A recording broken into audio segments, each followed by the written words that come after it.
welcome to Rohan's Corner. And as teased earlier this week on my pickups video, today I'm doing a Transformers review of RZB01, Freedom of Pillar. So here he is in his robot mode, and he is of course a Generation 1 cartoon accurate Optimus Prime. He comes just with the cab only, no trailer, and he stands pretty well. He's got really good articulation and posability, so you can put him in a multitude of different poses. It's pretty clean all the way around. You can probably just see here, I've got a few issues with him, some sprue marks, some stress marks on the antennae which have come from transformation, and a few other little niggles around, nothing major, but yeah, a few little bits. In terms of the packaging, I didn't get any. It comes in a sort of a Jiffy Pop little can, plastic can, which I didn't bother to import.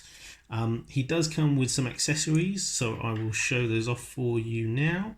He comes with his iconic Generation 1 blaster, which he can hold. In fact, he comes with two of those, so you can put one in either hand if you wish to do so.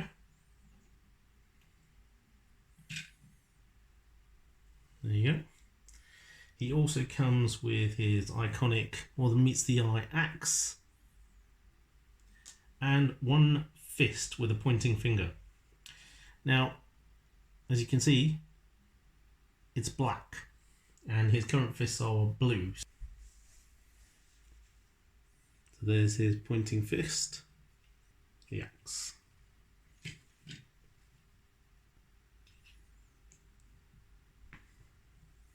First off, here we have Netflix Megatron, and you can see Prime actually is about half a head height taller than him.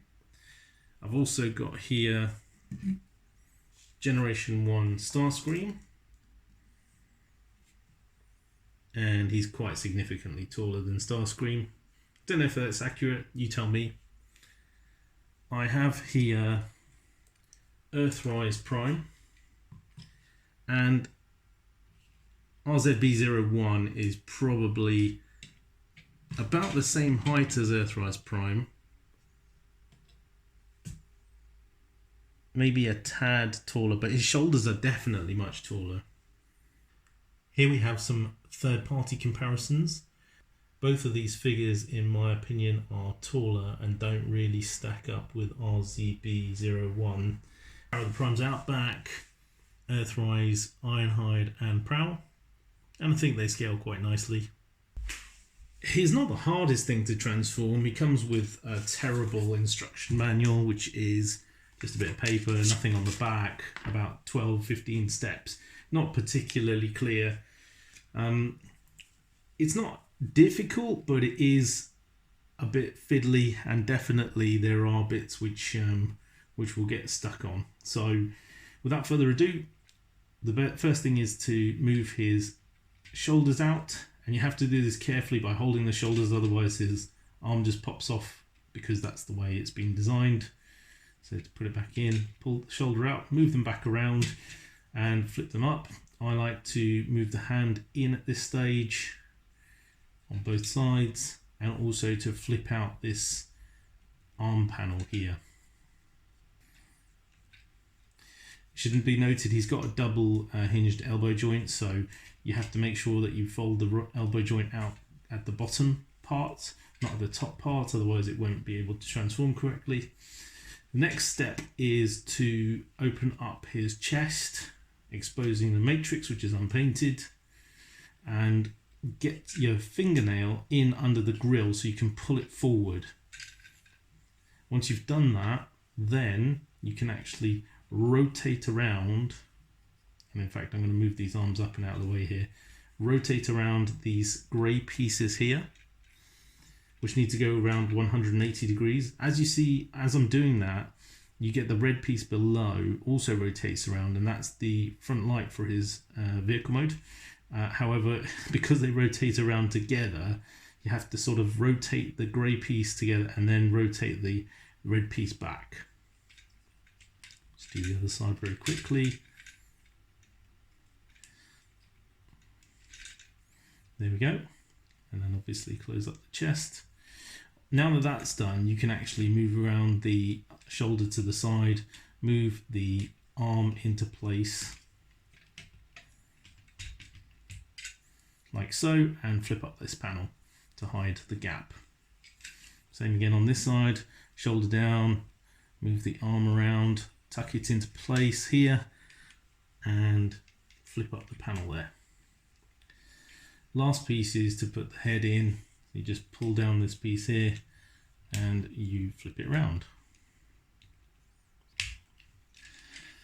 Now for the legs.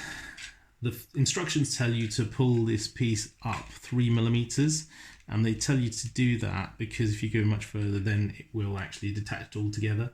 And the reason for that is so you can do a full twist 180 degrees, pull this section up and pull the panels out to form the bumper. At the same time I like to pull out the wheels, so just rotate those around on both sides. Some bits of this are quite stiff. Put this down and flip this panel down. You can at this stage put this down, but I'm going to keep it up for the moment. His legs are currently split. Push the feet down. And for the leg panels, obviously his wheels are hidden at the moment. You need to rotate his tanker sections and come to the back here. Open up the leg panel. And this is the tricky part. On mine it's really stiff, so you have to pull up and also at the same time twist around his wheels to expose them and then push it back down again. That was quite easy this time. So the same again on this side. So pull this out, pull this up and around.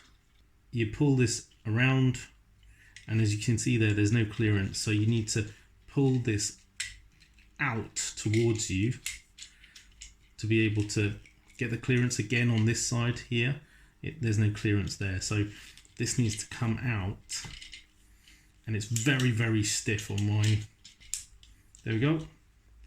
Once it's done, you push it back in again and fold up the inside panel. Put everything back together. Put the legs together. There's a peg hole just there and a peg on the other side, a very small peg which you can put in. If you want to, you can actually put in your weapon storage in the legs, or even a blaster in between here, but I think it looks stupid. Put those together and then put everything back together as it should be. Now the instructions show that in order to get him to sit flat, the legs need to be slightly raised, slightly elevated in the middle here. So let me put this section down. So you need to bend his knees to get all the wheels to attach on the floor. And you can see it's not easy to line up. There we go. We have Prime in his vehicle mode. Looks okay. From the side view, you can see there's a hinge up here which makes it look a little bit non-straight. But overall, it's pretty decent. Actually works quite well with the Earthrise trailer.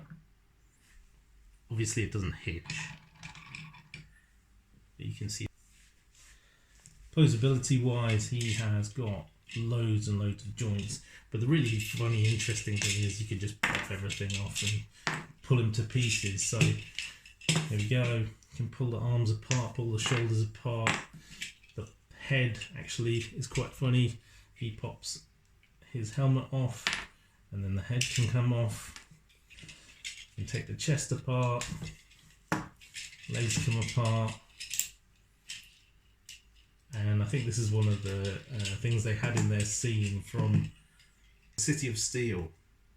So in City of Steel you had Prime's arm on a large building attacking the Autobots. You can reenact that if you wish to do so.